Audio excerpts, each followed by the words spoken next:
بسم اللہ الرحمن الرحیم۔ سیرت النبی، شق صدر اور اس کی حکمتیں۔ حضور صلی اللہ علیہ وسلم کی بنو سعد سے واپسی۔ حلیمہ سعدیہ رضی اللہ تعالیٰ عنہا نے رخت سفر باندھا اور مکہ مکرمہ پہنچ گئیں۔ حضرت آمنہ رضی اللہ تعالیٰ عنہا اپنے محبوب بیٹے کو سامنے دیکھ کر بے حد مسرور ہوئیں اور حیران بھی کہ حلیمہ تو انہیں بڑے اسرار کے ساتھ لے گئی تھی، پھر واپس کیوں لے آئی؟ حلیمہ نے جواب دیا، سیدہ میں ایک ناتواں عورت ہوں، زیادہ عرصہ آپ کی امانت کی حفاظت نہیں کر سکتی، اس لیے کسی ناخوشگوار واقعہ سے پہلے ہی آپ کے پاس لے آئی ہوں۔ وہ خوشگوار واقعہ کیا ہو سکتا ہے؟ حضرت آمنہ نے پوچھا۔ حلیمہ نے کچھ تذبذب کے بعد سب کچھ بلا حکم و قاصد بیان کر دیا۔ حضرت آمنہ ہنس پڑیں اور فرمایا، حلیمہ میرے بیٹے کی قدر و عظمت کا تو ادراک نہیں کر سکتی، قدرت ان کی نگہبان ہے، اس لیے کوئی ناپسندیدہ قوت ان کے قریب بھی نہیں آئے گی۔ دل سے ہر قسم کا خوف و خطر نکال دو اور خوش و خرم واپس جاؤ۔ حضرت حلیمہ نے حضور صلی اللہ علیہ وسلم کو ان کی امی جان کے پاس چھوڑا اور خود واپس چلی گئیں۔ جب حلیمہ سعدیہ رضی اللہ تعالیٰ عنہا نے حضور صلی اللہ علیہ وسلم کو واپس مکہ مکرمہ لا کر حضرت آمنہ رضی اللہ تعالیٰ عنہا کے سپرد کیا تو آپ کی عمر مبارک 4 سال تھی۔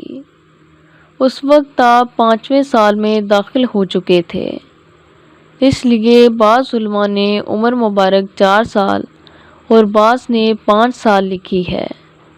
حضرت حلیمہ سعدیہ رضی اللہ تعالیٰ عنہا فرماتی ہیں کہ شق صدر کے بعد ہم دیکھتے تھے کہ ہر روز 2 سفید شخص نوری فرشتے آپ کی خدمت میں اترتے اور آپ کے کپڑوں کے اندر غائب ہو جاتے تھے، پھر ظاہر نہیں ہوتے تھے۔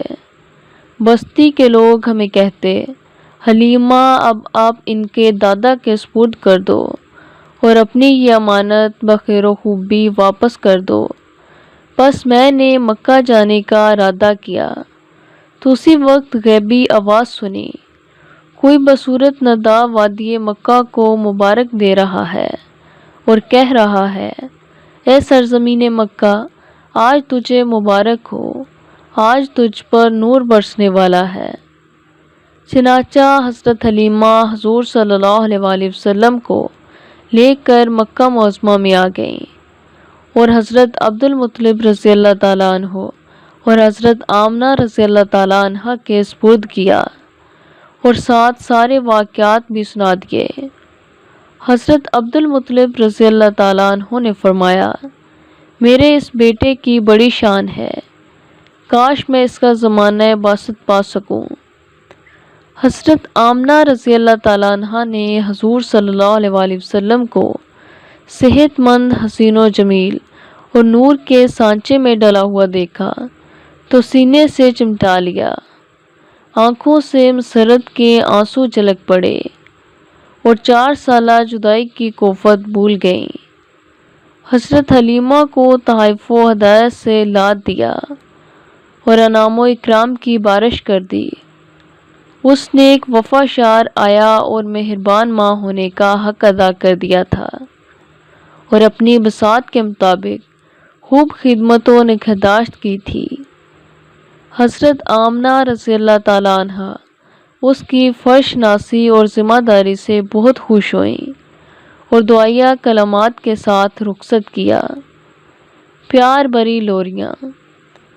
ابن الترا بیان کرتے ہیں کہ ابو عبداللہ محمد بن یالی الازدی کتاب التنکیس میں روایت کرتے ہیں کہ حضرت حلیمہ سعدیہ حضور صلی اللہ علیہ وسلم کے زمانہ پرورش میں آپ کو ان دعائیہ کلمات کے ساتھ لوری دیتی اور آپ سے توسل کرتی تھیں، اے باری تعالیٰ، اگر تو نے ہمیں یہ نعمت عظمیٰ عطا کی ہے تو اسے بقا اور سلامتی بھی عطا فرما دے، اسے انتہائی بلندی کے مقام تک پہنچا اور اسے منزل مقصود تک پہنچانے کے لیے حالات کی موافقت بھی عطا فرما اور دشمنوں کے تمام باطل ہیلوں کو اسی کے توسل سے کالعدم فرما۔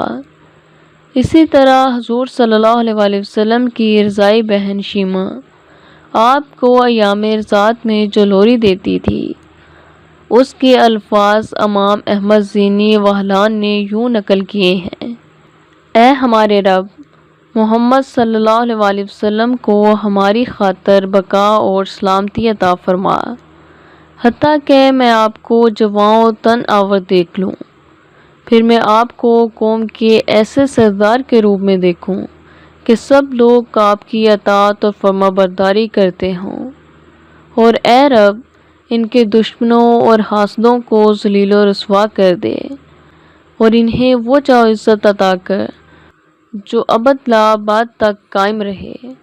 شکریہ۔